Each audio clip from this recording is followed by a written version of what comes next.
आज वैशाख 1 गते यो सजुन कतै शीतल चिनी आफ्नो नाम छ। यो सब्जी चाहिँ आज अनिवार्य रूपमा खानुपर्ने भन्ने एउटा भनाइ रहेछ र सायद होला केही न केही यसको पनि है एउटा केही कथित एउटा भनाइ केही रिजन होला। बिना कारण त बुढापाकाहरूले भन्नु भएन होला। ल साथीहरू, म यो सजुनको रेसिपी सजुन यो सब्जीको रेसिपी यहाँहरुमा शेयर गर्दैछु है त। मैले चाहिँ तेल बसालेर यसमा तेल तातिसकेछ र यसमा मेथी जुवानो जिरा यसरी पड्काए।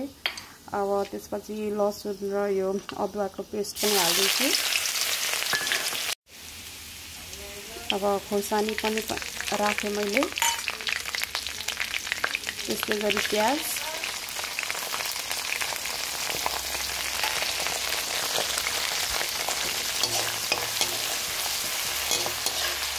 अब मजाले यसलाई चलाउँछु। प्याज अलिकति गोल्डन ब्राउन हुन्जेल अलिकति रातो हुन्जेल चाहिँ म यसलाई मजाले भुट्छु। हजुरहरु चाहिँ कसरी पकाउनुहुन्छ है? आफ्नो हुन्छ, आफ्नो तरिकाले। हामी सबैजनाले आफ्नो तरिकाले हैन आफ्नो पकाउने एउटा आइडिया हुन्छ, तरिका हुन्छ है।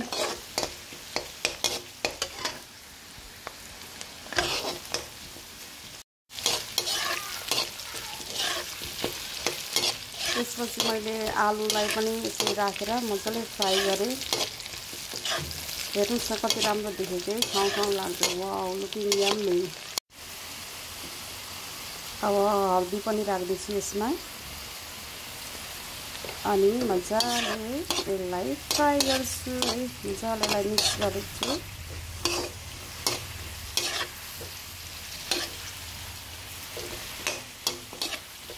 क्यामेरा पर्सन पनि सेल्फ है, कुक पनि सेल्फ, प्रेजेन्टेसन सेल्फ है। तिनै कुरा है, आफूले है कति गाह्रो है यो भिडियो खिच्न है। एनीवे केही छैन, कोसिस जारी छ है।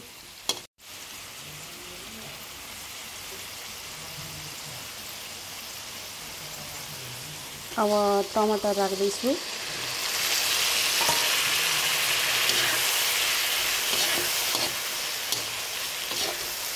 चैत वैशाखको सिजन है, एकदम टमाटर मया हुँदो रहेछ सबैतिर, बारीतिर बजारतिर सबैतिर है। रातै रात हो, केही छैन। अहिले 10 रुपैयाँ केजी पाइन्छ हाम्रो बजारमा चाहिँ। यहाँहरुकोतिर चाहिँ कसरी पाइन्छ है टमाटर? अब म राख्दैछु शीतल चिनी सजुन। हजुरहरु के भन्नुहुन्छ है त?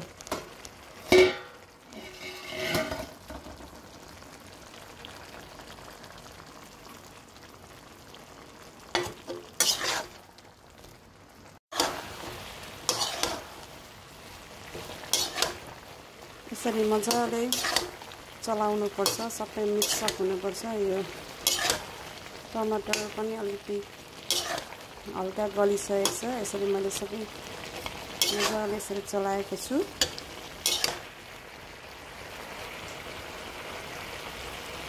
अब म एड गर्दैछु मसला। यो चाहिँ जिरा धनियाँको पेस्ट बनाए चाहिँ सरी यो चाहिँ जिरा धनियाँको चाहिँ पाउडर हो। यसरी मैले सबै मिक्स गर्दैछु।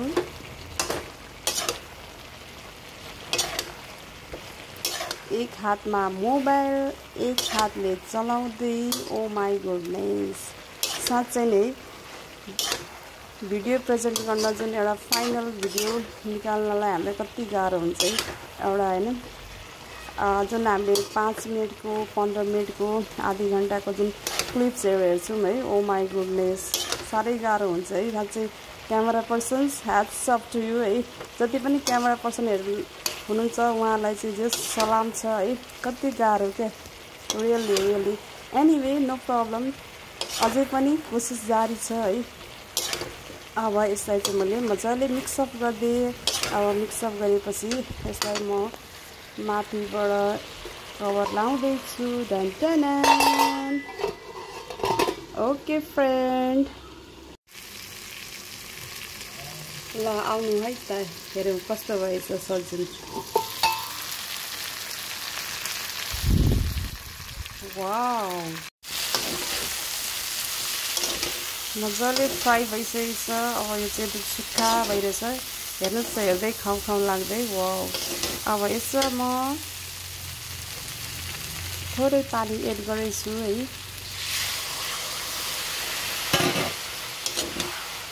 पानी एड गरेर मजाले मिक्स गरिदिन्छु है। कस्तो मजाको हेर्दै खाउँ खाउँ लागेको। अनि नि साथीहरू, एउटा कुरा पहिले हाम्रो हजुरआमाले भन्नुहुन्थ्यो अनि मम्मीले पनि त्यही सिकाउनुहुन्थ्यो, खानामा चाहिँ यो स्पेसली यो सब्जीमा सब्जीमा चाहिँ जहिले पनि हामीले चाहिँ तातो पानी राख्दाखेरि राम्रो हुन्छ, सब्जीको चाहिँ स्वाद आउँछ भन्नुहुन्थ्यो। र मैले पनि अहिले तातो पानी राखेको। अनि हजुरहरू चाहिँ के गर्नुहुन्छ, तातो पानी राख्नुहुन्छ कि चिसो पानी? अनि यो चाहिँ नयाँ कुरा मैले चाहिँ यहाँहरूमा सेयर गरेको छु है।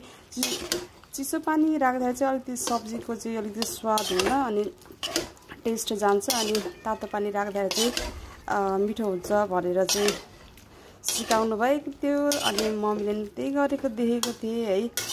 ल मैले त्यसमा तातो पानी, थोरै तातो पानी राखेर फेरि पनि यसलाई म कभर गरिदिन्छु। 5 मिनट अब पकाउँदाखेरि यो चाहिँ मेरो तयार हुन्छ। एकछिन म यसलाई कभर गरिदिन्छु। हस्,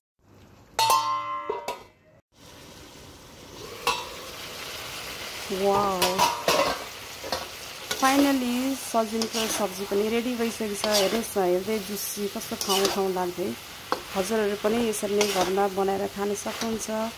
अनि नि साथीहरू, एउटा कुरा, यो सजिनको सब्जीले चाहिँ 300 भन्दा